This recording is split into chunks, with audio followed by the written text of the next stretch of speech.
Hello dear, स्वागत है आपका अपने यूट्यूब चैनल अभी के क्लास में। आज का जो हम टॉपिक करेंगे वो करेंगे क्वाड्रेटिक इक्वेशन।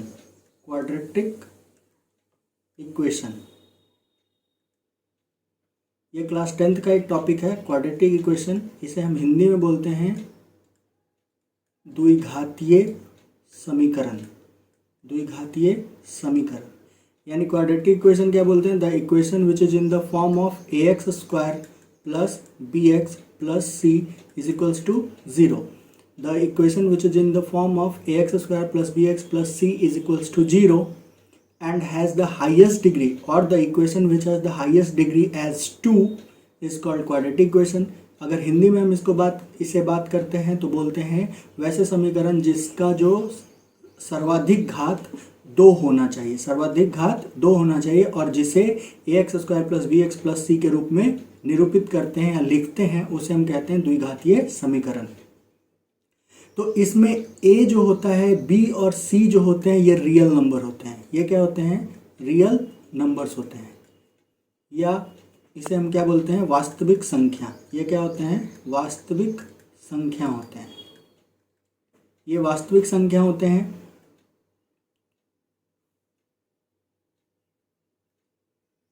ये वास्तविक संख्या होते हैं और x जो होते हैं यानी एक रूप में, यानी एक वेरिएबल का होता है, तो इसे हम क्या बोलते हैं? तो वेरिएबल कहते हैं। ठीक है, इसे हम वेरिएबल कहते हैं। तो इसमें हम लोग देखते हैं कि एक क्वेश्चन आता है कि इक्वेशन को किस रूप में लिखो? स्टैंडर्ड फॉर्म में लिखो। तो स्टैंडर्ड फॉर्म क्या होता है? स्टैंडर्ड फॉर्म यही है, इसी रूप में हम निरूपित करते हैं, X square plus B x plus C के रूप में। X square plus B x plus C के रूप में लिखते हैं। ठीक है, अब इसको सॉल्व करने के लिए, यानी इसका जो सॉल्यूशन है उसको निकालने के लिए पहला जो होता है उसको बोलते हैं फैक्टराइजेशन। दूसरा होता है कंप्लीटिंग द स्क्वायर मेथड। दूसरा क्या होता है? Completing the square method. Completing the square method. उसके बाद होता है तीसरा जो होता है वो होता है क्वाड्रेटिक फार्मूला। क्वाड्रेटिक फार्मूला अगर हिंदी में हम इसे बात करें तो हिंदी में से हम बोलते हैं, इसे बोलेंगे गुणनखंड विधि। गुणनखंड विधि।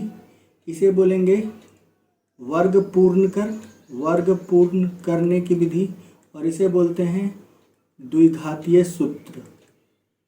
द्विघातीय सूत्र इस तरह से है।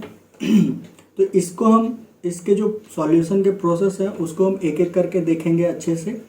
तो यहाँ पे जो पहला हम लोग देखेंगे या पहला जो सीखेंगे वो सीखेंगे फैक्टराइजेशन प्रोसेस। पहला प्रोसेस क्या सीखेंगे? फैक्टराइजेशन प्रोसेस या गुणनखंड विधि। तो गुणनखंड विधि में अगर हम कोई इक्वेशन लेते हैं,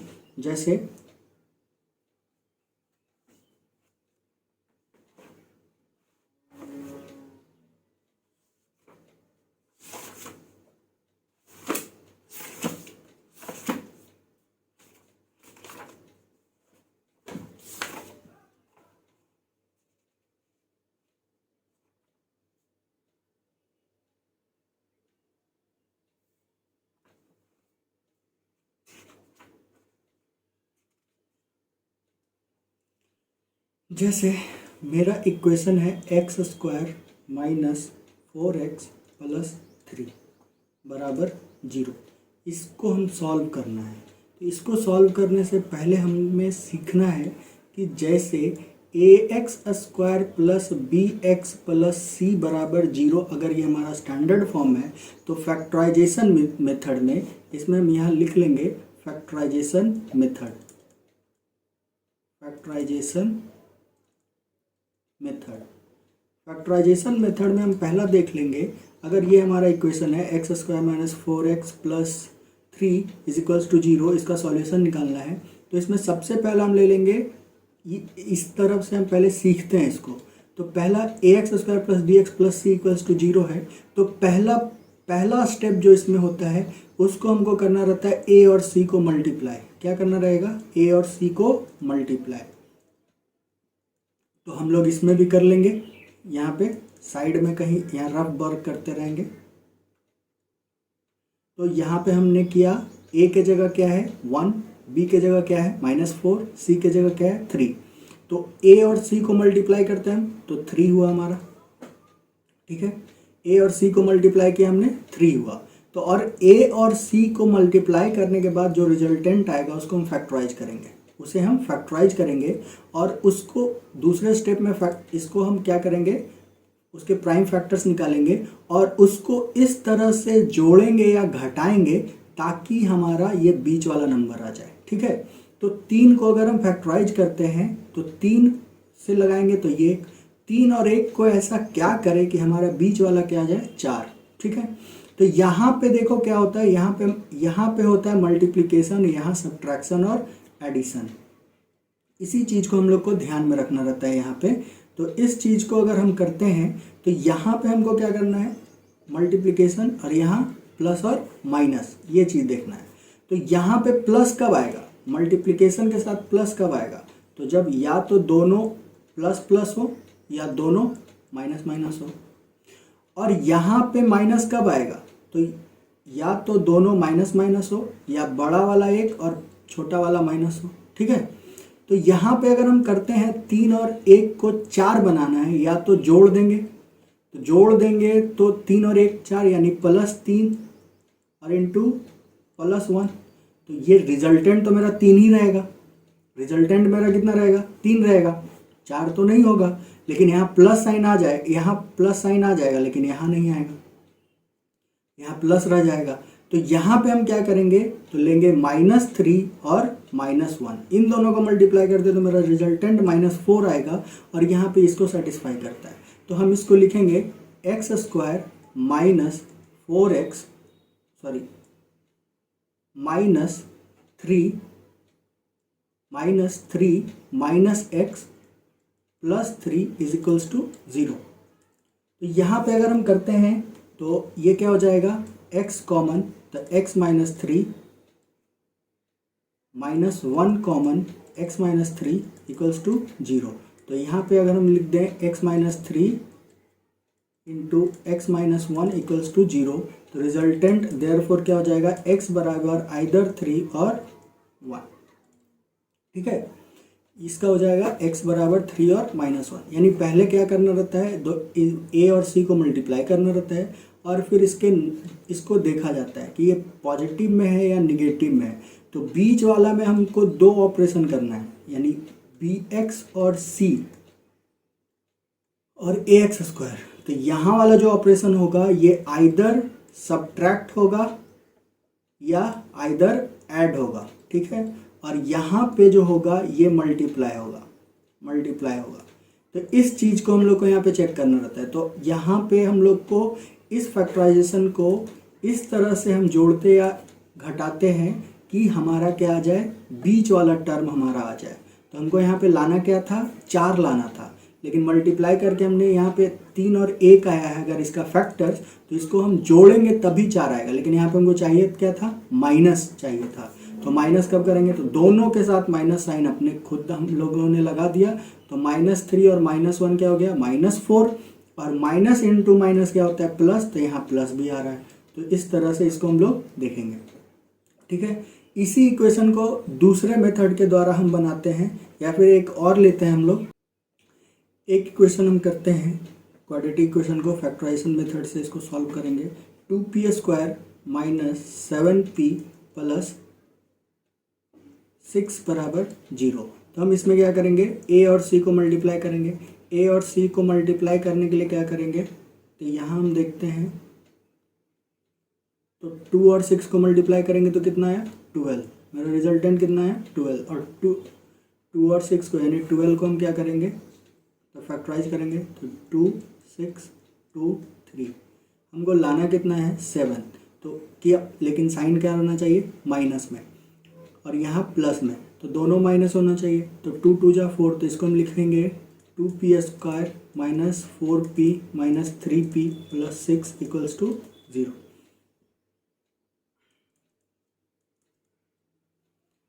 2p यहाँ पे कॉमन हो जाएगा तो p माइनस 2 और यहाँ -3 कॉमन हो जाएगा और ये हो जाएगा p माइनस 2 इक्वल्स टू 0। तो यहाँ रिजल्टेंट क्या है 2p minus 3 into p minus 2 equals to 0। Therefore p equals to क्या हो जाएगा 3/2 और 2। इस तरह से फैक्टराइजेशन प्रोसेस है। दूसरा है कंप्लीटिंग द स्क्वायर मेथड। तो कंप्लीटिंग द स्क्वायर मेथड को भी हम इसी तरह से बनाते हैं। अभी हम लोगों ने इसका आंसर देख लिया 3/2 और 2। कंप्लीटिंग द स्क्वायर मेथड अगर करते हैं तो यहाँ पे हम लोग को रखना है 2p square minus 7p plus 6 equals to 0। इसको हम बनाना है कंप्लीटिंग द स्क्वायर मेथड से। कंप्लीटिंग द स्क्वायर मेथड से करने के लिए पहले यहाँ वाला जो है उसको क्या कर दो, तो सिर्फ यहाँ पे a नहीं रहना चाहिए, यानी यहाँ पे हमेशा a इक्वल्स टू 1 रहना चाहिए। तो a इक्वल्स टू 1 करने के लिए क्या करेंगे, डिवाइड कर देंगे, डिवाइड द इक्वेशन, इक्वेशन को डिवाइड कर देंगे यानी भाग दे देंगे किससे, a स्क्वायर से। तो यहाँ पे यहाँ पे a से भागा दे देंगे तो a यहाँ पे कितना है, तो a यहाँ पे 2 है, तो 2 से पूरा को डिवाइड कर दो तो कितना हो जाएगा p square minus 7/2p plus 3 equals to 0। अब यहाँ पे एक तो हो गया p का स्क्वायर, एक हो गया p का स्क्वायर, और दूसरा यहाँ पे माइनस है तो माइनस तो रहेगा और हो जाएगा 2 इंटू p। लेकिन यहाँ पे हमको लाना कितना है 7/2, कितना लाना है 7/2। तो हम कर देते हैं 7/4 कर देते हैं, तो 2 से 2 कैंसिल, तो ये हमारा रीस्टोर हो गया, यानी 7/2p को हम इस तरह से लिख सकते हैं। इसको लिखने के बाद अगर हम यानी a स्क्वायर माइनस 2ab, तो b के जगह फॉर्मूला क्या होता है 7/4 का स्क्वायर। अब ऐड किए हैं तो माइनस कर दो खुद से, प्लस 3 इक्वल्स टू क्या हो जाएगा 0। अब इसको हम लिख सकते हैं p माइनस 7/4 का होल स्क्वायर, इसको लिख सकते हैं p माइनस 7/4 का होल स्क्वायर इक्वल्स टू क्या हो जाएगा, तो 49/16 माइनस 3। इसको हम करेंगे p माइनस 7/4 का होल स्क्वायर इक्वल्स टू 49 और 48 कितना हो गया 1/16। यहाँ इसको हम लोग देख लेंगे एक स्टेप को, यानी 49 माइनस 16 48/16। यहाँ पे फ्रैक्शन का सब्ट्रैक्शन है, चेक कर लेंगे। तो यहाँ पे हम क्या करेंगे, तो p इक्वल्स टू क्या हो जाएगा, तो 1/4 यानी इसका अंडर रूट कर देंगे, ये इसको अंडर रूट करेंगे तो 1/4, तो एक बार हो जाएगा ये प्लस में और ये हो जाएगा 7/4 इक्वल्स टू हो जाएगा 8/4 इक्वल्स टू, पहला आंसर आ गया 2। और दूसरे बार में p का वैल्यू क्या आ जाएगा, कि क्योंकि होता है प्लस माइनस 1/4, तो पहला दूसरा हो गया 1-4 प्लस 7/4, तो यहाँ हो गया 6/4 इक्वल्स टू 3/2। तो कंप्लीटिंग द स्क्वायर मेथड में और इसमें दोनों में आंसर सेम है। तो इसमें हम लोग को इसी प्रोसेस के द्वारा सीखना रहता है क्वाड्रेटिक फार्मूला, क्वाड्रेटिक फार्मूला, ठीक है, क्वाड्रेटिक फार्मूला पे जिसको हम बोलते हैं द्विघातीय सूत्र। ये क्या होता है, x equals to minus b plus minus under root d/2a। तो यहाँ पे हम इसको देखेंगे तो ax square plus bx plus c equals to 0। तो इस फार्मूला को लाया गया है कंप्लीटिंग द स्क्वायर मेथड से, तो उसी को हम करेंगे। तो कंप्लीटिंग द स्क्वायर मेथड में हम इसको सीखने के लिए कंप्लीटिंग द स्क्वायर मेथड में पहला क्या करेंगे, तो इसको a से डिवाइड कर दो, यानी हमेशा एक्स स्क्वायर वाले कोएफिशिएंट से पूरे को डिवाइड कर दो। तो पूरे को डिवाइड करेंगे तो ये क्या हो जाएगा, पूरे को डिवाइड करेंगे तो ये हो जाएगा डिवाइड बाई a, तो ये हो गया x square plus B x plus c/a और bx/a इक्वल्स टू 0। हम लोग को लाना क्या है, अब इसको हमको स्क्वायर के फॉर्म में तोड़ना है। तो पहला तो कंफर्म है हमारा ए मिल गया है, ए प्लस बी के होल स्क्वायर में इसको तोड़ेंगे या पी प्लस क्यू के फॉर्म में, जिसमें भी तोड़ना है, क्योंकि यहाँ ए ऑलरेडी यूज है तो हम लोग बोल सकते हैं एक्स प्लस वाई के होल स्क्वायर के टर्म में तोड़ना है। तो एक्स का मिल गया है, अब दूसरा हमको खोजना है वाई। तो यहाँ पे 2 तो फिक्स है और ए इसका एक्स फिक्स है, और दूसरा है बी अपॉन ए। तो बी अपॉन ए रखने के लिए यहाँ पे 2 एक्स्ट्रा है, तो 2 से मल्टीप्लाई कर दो, तो 2 से 2 कैंसिल, एक्स बी ए, ये दोनों सेम है, प्लस ये क्या हो जाएगा, तो बी बाई 2a का स्क्वायर और प्लस सी बाई ए, और इस इक्वेशन में माइनस कर दो बी बाई 2a का होल स्क्वायर इक्वल्स टू 0। अब यहाँ पे हम इसको करते हैं तो ये हमारा एक इक्वेशन बन गया है। तो इक्वेशन बन गया है तो इसको हम लोग बोलेंगे x plus B by 2a का होल स्क्वायर बराबर क्या हो जाएगा, तो B square by 4a square minus C by A. अब इसको हम चेंज करेंगे तो x plus B by 2a का whole square equals to b square minus 4ac by 4a square. यही जो होता है वो डिस्क्रिमिनेंट कहलाता है, बी स्क्वायर माइनस 4ac जो d है। अब यहाँ पे हम इसको करेंगे x plus B by 2a equals to plus minus under root b square minus 4ac by 2a। अब x उधर गया, ये उधर जाएगा, तो ये हो जाएगा minus b by 2a plus minus under root b square minus 4ac by 2a। तो दोनों का फार्मूला सेम है, तो इसलिए हम इसको लिख सकते हैं, डिनोमिनेटर सेम है तो इसको हम डायरेक्ट लिख सकते हैं plus minus under root D by 2a, क्योंकि b square minus 4ac equals to होता है डिस्क्रिमिनांट, ये डिस्क्रिमिनांट डी, जिसका हम लोग इसमें ये जो होता है ये कहलाते हैं रूट्स। एक्स क्या होते हैं, रूट्स। तो यहाँ पे एक फार्मूला आता है जिसके बेसिस पे हम लोग करते हैं, तो एक बार इसको हम लोग देख लेते हैं कि हम लोगों ने इसको किया कैसे। तो क्वाड्रेटिक फार्मूला का जो स्टैंडर्ड फॉर्म है वो क्या है, A X square plus B x plus C.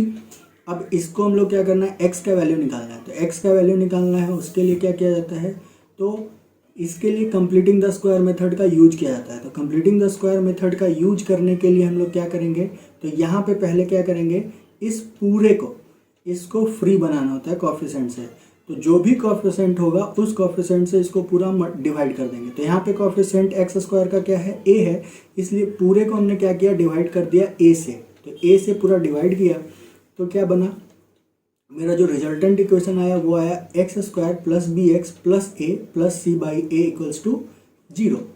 अब यहाँ पे अगर हम लोग देखते हैं तो यहाँ पे है एक्स स्क्वायर, तो ये पहला टर्म हमको चाहिए। अगर हम इस फार्मूले को देखें, पी प्लस क्यू का अगर फार्मूला याद है, अलजेब्रिक फार्मूला जो होता है ये होता है A X square P square plus Q square plus 2pq, यानी हमको इस फॉर्म में लाके इस फॉर्म में लाना है, ठीक है, इस पूरे इक्वेशन को। तो इसमें पहला जो है पी स्क्वायर तो आपको दिया हुआ है, वो कौन सा है, ये एक्स है हमारा, तो ये सिंपल एक्स का स्क्वायर हो गया, ये एक्स का स्क्वायर हो गया। अब यहाँ पे हम लोग को लाना है बी एक्स बाई ए, लेकिन किस फॉर्म में हम इसको तोड़ना चाहते हैं, हम इसको इस फॉर्म में तोड़ना चाहते हैं। तो 2 तो यहाँ पे कंफर्म रहेगा, तो 2 हमने दे दिया, ए की जगह एक्स है, तो 2, एक तो मेरा आ गया, दूसरा चाहिए, तो दूसरा चाहिए लेकिन किस फॉर्म में चाहिए, इस तरह से रहना चाहिए। तो इस तरह को रखने के लिए क्या करेंगे, तो b बाई ए से मल्टीप्लाई किए, बाई 2 से मल्टीप्लाई कर दिए, तो 2 से 2 cancel, b by A x, यानी ये आ गया। तो हमने एक्स्ट्रा जो किया है वो क्या किया है, यहाँ देखें तो ये वैल्यू कौन है, तो ये q का वैल्यू, यानी यहाँ पे ये b का वैल्यू है, ये दूसरा टर्म है स्क्वायर वाले में। तो दूसरा टर्म हो गया हमारा b बाई 2a, तो इसका square plus c by A minus, अब यहाँ पे हमने ऐड किया है अपने मन से, तो माइनस कर दिया, सब्ट्रैक्ट कर दिया, तो वैल्यू क्या हो गया, इक्विवेलेंट हो जाएगा, यानी कोई चेंज नहीं होगा इक्वेशन में। अब इसी को फिर आगे बढ़ाया हम लोगों ने, इसको हम ये एक्सपेंडेड था, इसको शॉर्ट फॉर्म में लिख दिया x plus B by 2a equals to B A square by 4a² minus C by A. ये दोनों का एलसीएम हुआ 4a², तो यहाँ पे b² माइनस 4ac, इसी को हम बोलते हैं डिस्क्रिमिनेंट। अब यहाँ से ये फार्मूला हमारा है, तो ये टोटल मिलके बनाता है क्वाड्रेटिक फार्मूला। ठीक है, इसी पे बेस्ड होते हैं, इस पे हम लोग आसानी से x का वैल्यू निकाल सकते हैं। इसमें एक टर्म और रहता है, ये क्लास 10 के लिए इम्पॉर्टेंट टॉपिक है, जो ये सबसे इम्पॉर्टेंट टॉपिक है। इसको एक बार इरेज कर लेते हैं। अभी देखो, ये जो डिस्क्रिमिनेंट d होता है, d के ऊपर सारा वैल्यू डिपेंड करता है। ये जो होता है ग्रेटर देन और इक्वल टू 0 हो सकता है, या d जो होता है वो लेस देन 0 होता है, या यहाँ कर दो d इक्वल्स टू 0। तो यहाँ पे ये तीनों के बेसिस पे ही सारा डिपेंड करता है। ठीक है, तो यहाँ पे हम लोग देखेंगे, तो अगर b² माइनस 4ac ग्रेटर है 0 से, तो जो रूट्स जो होंगे वो रियल होंगे एंड अनइक्वल होंगे, अनइक्वल। और जब ये b² माइनस 4ac बराबर 0 होगा, तो जो रूट्स होते हैं वो रियल एंड इक्वल होते हैं। और जब d इज़ लेस देन 0 होता है, तो जो रूट्स होते हैं वो इमेजिनरी होते हैं। ठीक है, तो ये क्वेश्चन पूछ सकता है, आपको क्वाड्रेटिक क्वेश्चन दे देगा और पूछेगा कि बताइए इसका जो रूट्स है वो कैसा है, रियल है, इमेजिनरी है, इक्वल है। तो जैसे हम एक लेते हैं एग्जांपल,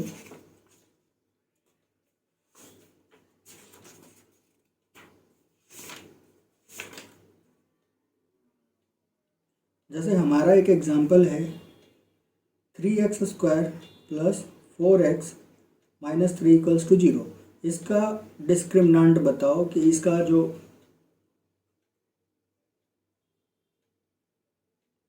इसके रूट्स का नेचर पूछेगा। ये जो टॉपिक होता है ये कहलाता है नेचर ऑफ रूट्स। ये जो टॉपिक होता है वो कहलाता है नेचर ऑफ रूट्स।